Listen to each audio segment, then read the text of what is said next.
নমস্কার সবাইকে। আজ আমি পালং শাক দিয়ে একটা দারুণ স্বাদের রেসিপি তৈরি করছি, যার নাম এগ হারিয়ালি। এটা আমার নিজের দেওয়া নাম। দেখো, তার জন্য আমি একটু পালং শাক নিয়েছি। নিয়ে এই পালং শাকগুলোকে একটু হালকা আমি ভাপিয়ে নেব। পালং শাকগুলোকে ভাপানোর জন্য বেশি জল ব্যবহার করছি না, কারণ কি পালং শাকের যখন সেদ্ধ জলটা তো ফেলে দেবো, তার সাথে তার পুষ্টিগুণটাও বেরিয়ে যাবে।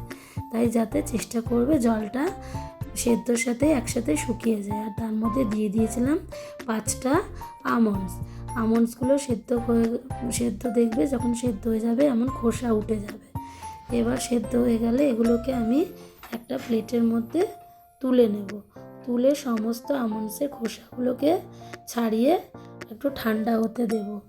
আর এই রেসিপিটা তোমার খুব ভালো খেতে হয়। আর দেখো, রেসিপিটার জন্য আমি কিছুটা পেঁয়াজ কেটে নিচ্ছি, আর নেব একটু তোমার টমেটো, আর ডিমগুলোকেও আমি ছাড়িয়ে নিচ্ছি।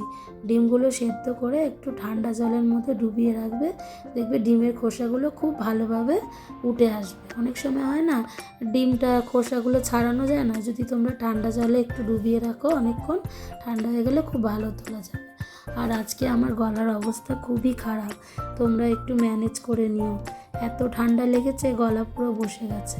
আর ডিমগুলোকে আমি ভেজে নেব, তার জন্য ডিমের গাটায় হালকা চিড়ে নুন আর হলুদ মাখিয়ে নিচ্ছি। কড়াইতে হালকা করে ভেজে নেব, খুব বেশি ভাজবে না, জাস্ট একটু নাড়াচাড়া করে তুলে নেব। দেখো, ডিমগুলো ভাজা হয়ে গেল, তুলে নিচ্ছি আমি একটা প্লেটের মধ্যে। এবার আমি ওই তেলের মধ্যেই ফোড়ন দিয়ে দেবো গোটা গরম মশলা, যেমন ওর মধ্যে আছে 3টে এলাচ, একটু দারচিনি আর 2-3টে লবঙ্গ। আর তার মধ্যে দিয়ে দেবো পেঁয়াজ কুচিটাও ভাজা করে নেব।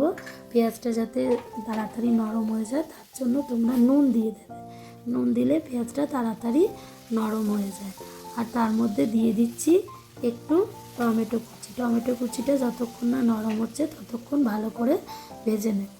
যখন টমেটোটা একটু নরম হয়ে আসবে, দিয়ে দেবো একটু হলুদ গুঁড়ো, ঝালের জন্য দিয়ে দেবো একটু লঙ্কা গুঁড়ো, আর দিয়ে দেবো 1.5 চামচ মতন আদা রসুন বাটাটা দিয়ে ভালো করে কষিয়ে নেব যতক্ষণ না তেল ছাড়ছে।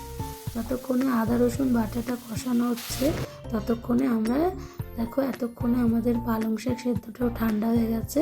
এবার আমন্ডসের সাথে আমি পালং শাকটাও ভালো করে পেস্ট করে নেব। আমন্ডটা না প্রথমে বাটতে চাইবে না ওর সাথে, তাই যদি তোমরা আমন্ডটাকে একটুখানি কিছু গ্রেটারের সাহায্যে ঘষে দাও, তাহলে দেখবে যখন পেস্ট করবে তখন খুব সুন্দর পেস্ট হয়ে যাবে। আর ওর মধ্যে মশলার মধ্যে পেস্টটাকে দিয়ে একটু নাড়াচাড়া করবে, খুব বেশি নাড়াচাড়া তাহলে তেতো হয়ে যাবে। আর দিয়ে দিলাম একটু কাসুরি মেথি আর একটু গুঁড়ো গরম মশলা দিয়ে, তারপর ডিমটা দিয়ে ভালো করে নাড়াচাড়া করে নেব। আর বারবার বলছি, বেশি কিন্তু কষাবে না, তাহলে তেতো হয়ে যাবে পালং শাকটা। আর তোমরা এর সাথে একটু টক দইও দিতে পারো, তাহলে কি বলো তো, অনেক সময় একটু তিতকুটে ভাব থাকে, তো সেইটা কেটে যাবে। আর এটা তোমরা লুচি, পরোটা, ভাত যা খুশির সাথে সার্ভ করতে পারো, ভালো লাগবে। আমি আজকে একটু এটা লুচি দিয়ে সার্ভ করব, তাই একটু ময়দা নিয়ে নিলাম। ময়াম দিয়ে ময়দাটাকে মেখে নেব। তোমরা চাইলে আটা দিয়েও করতে পারো।